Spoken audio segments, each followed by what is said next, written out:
നാഗങ്ങൾ കാവലിരിക്കുന്ന 700 വർഷത്തിലധികം പഴക്കമുള്ള നിഗൂഢതകൾ നിറഞ്ഞ നാഗഞ്ചേരി മന.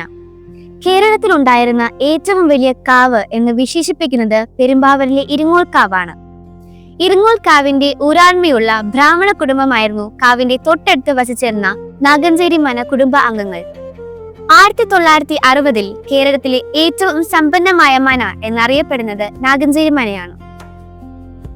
കേരളത്തിലെ ഒരു നാടുവാഴിയും ഇരിങ്ങോൾ കാവിന്റെ അവസാന അവകാശിയുമായിരുന്നു നാഗഞ്ചേരി മന വാസുദേവ നമ്പൂതിരി. കേരളത്തിൽ ഭൂപരിഷ്കരണ നിയമം നടപ്പാക്കിയപ്പോൾ നാഗഞ്ചേരി മനയുടെ ഭൂരിഭാഗവും നഷ്ടപ്പെട്ടു. ഒരു കാലത്ത് വലിയ നാടുവാഴിയായിരുന്ന വാസുദേവ നമ്പൂതിരിക്ക് സ്വത്തുക്കളെല്ലാം കൈമോശം വന്നപ്പോൾ തന്റെ പെൺമക്കളെ വേളിയഴിപ്പിക്കാൻ തുച്ഛമായ വിലയ്ക്ക് മന വിൽക്കേണ്ട അവസ്ഥ വരെ ഉണ്ടായിരുന്നു. വെറും 3 സെന്റ് സ്ഥലത്താണ് അദ്ദേഹം അവസാന കാലത്ത് കഴിഞ്ഞത്.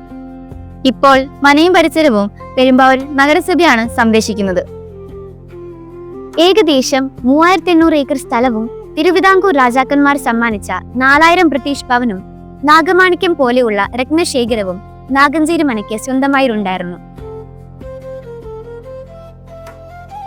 ലൂക്ക് മെമ്മോറിയൽ പബ്ലിക് സ്കൂളിന് വളരെ അടുത്താണ് നാഗഞ്ചേരി മന എന്നുണ്ടെങ്കിലും ഞങ്ങൾ ഞങ്ങളുടെ അധ്യാപകരുടെ കൂടെ ഇവിടെ സന്ദർശിച്ചപ്പോഴാണ് ഇതിനെക്കുറിച്ച് കൂടുതൽ അറിയുവാൻ സാധിച്ചത്. പുസ്തകത്തിൽ നിന്ന് കിട്ടുന്ന അറിവിനേക്കാൾ എത്ര ശ്രേഷ്ഠമാണ് ഈ അനുഭവ സമ്പത്ത്. നാഗത്തിന്റെ പേരോട് കൂടിയ നാഗഞ്ചേരി കുടുംബാംഗങ്ങൾക്ക് സർപ്പശക്തി ആവാഹിക്കാൻ കഴിവുള്ള മാന്ത്രിക ശക്തി ഉള്ളവരായിരുന്നു. നാഗങ്ങളെ ഒഴിപ്പിക്കുവാനും വഴിപാടുകൾ നടത്തുന്നതിനും ഇവർ വിദഗ്ധരായിരുന്നു എന്നാണ് വിശ്വാസം.